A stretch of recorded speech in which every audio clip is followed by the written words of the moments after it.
We interrupt our program to bring you this important message. You are listening to The Underground Marketing Conspiracy, a secret ritual where entrepreneurs acquire highly classified and confidential business knowledge that the top 1% of income earners don't want you to know. And now, your host, Maddie Milligan. What is going on, my fellow conspirator and conspirators? Welcome to the Underground Marketing Conspiracy. Woo! So there was some sad news today. Kobe Bryant passed away. I guess is a lighter term to use it as a euphemism, but there was a plane crash where he passed away, and it crashed, and his daughter as well. Very sad, tragic story. Blew up my Facebook feed, to be honest. I've never seen my Facebook feed loaded with one specific story as much as that. And I've been running some tools, some automation, doing some tests on Facebook, really trying to figure out this new software I've been using, and man, I just saw story after story after story, and person after person after person just talking about this one specific story. And it's definitely a tragedy.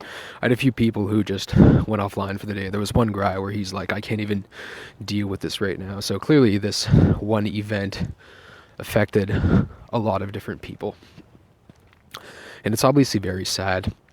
But one thing that Kobe Bryant taught me was that you really have to aim to be the best, right? From what I could see about this guy, he had one of the most hardcore work ethics in the entire world. And I feel that that's something that people lack these days.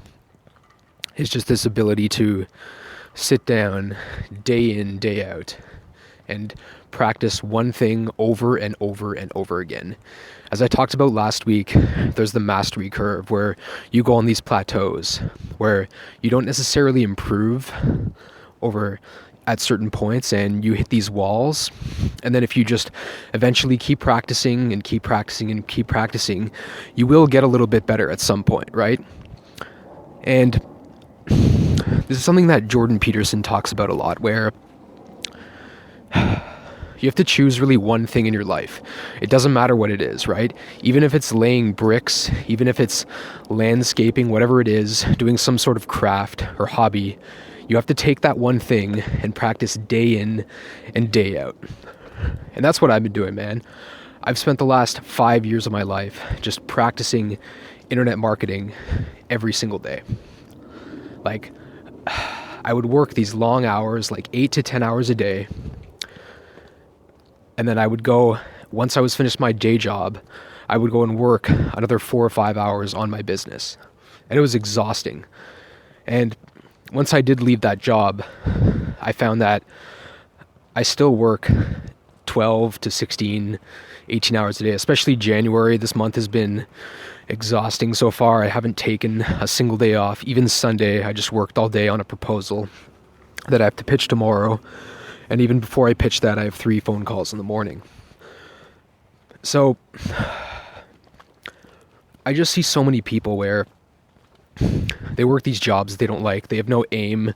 They're just dabbling and kind of drifting through life. And with Kobe, though, even from the beginning, you could see this guy had a very hardcore work ethic. As I said before, you would see this guy practicing. He would hire the best basketball coaches, the best nutritionists. He would hire all sorts of other people from outside disciplines as well, right? To make him practice little techniques to really tweak little things as he got better. And throughout his career, he just kept getting better and better. Sure, he had a couple of injuries, but he would just come back even stronger. And even towards the end of his career, when people were like, oh, he's done, there were some games where he would put up like 30, 40, 50 points a night. I think there was one when he even scored more than that, but he was just a very disciplined player. And sure, there's going to be other players that might be better. Like maybe LeBron would be better than him, and you could argue that Jordan was a better player. I'm not even a basketball person, so let's not get started on that. But you could just tell, though. I had one friend who was really into Kobe, too. And he would always talk about it. He'd be like, man, Kobe's amazing, Kobe's amazing, Kobe's amazing. Like, oh, did you see that game that he had? And I don't remember how many, I think he had, 5 championships with the Lakers? you could tell that even when he had like the 1 or 2 championships, like it wasn't enough for him. He's like, man, I want that 3rd one. And he would go, and then he would get that 4th one, and he would get that 5th one. And he would just keep playing his heart out over and over and over again.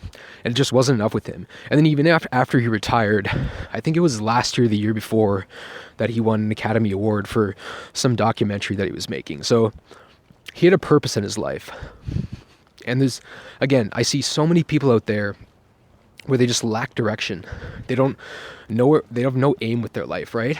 They haven't kind of chosen a goal. And whatever it is that you choose, you just have to, again, be very disciplined and practice that every single day for the rest of your life, right? Like with me, dude, with these like funnels and all this stuff that I've been building with my marketing business. When I started this, I had no clue really what I was doing. But I'm just like, all right, I'm just going to do this every single day.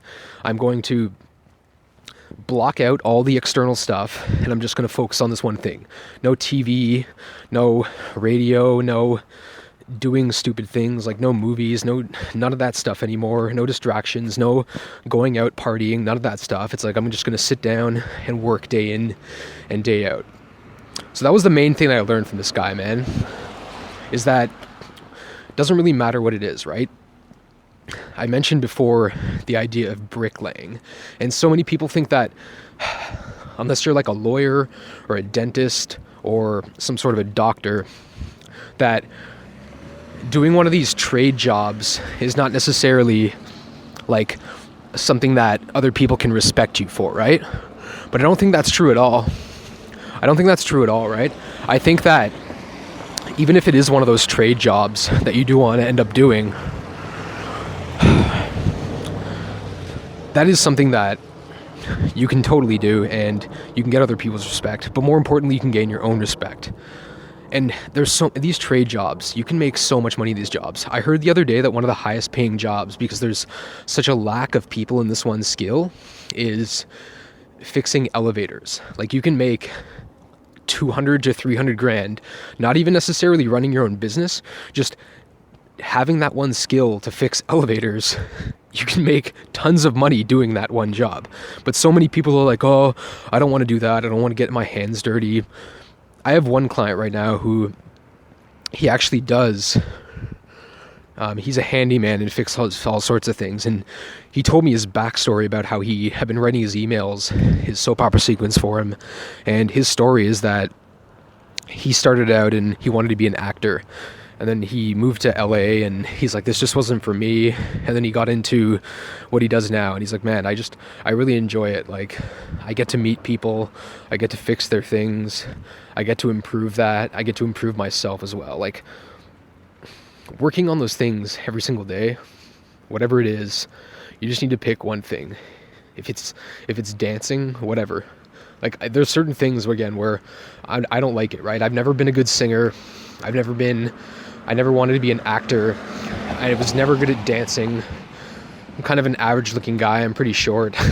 And I knew that I wouldn't be good at those things. I loved hockey playing up, but even once I hit about 14, 15 years old, I just stopped growing. I didn't get any taller. And I'm like, you know what?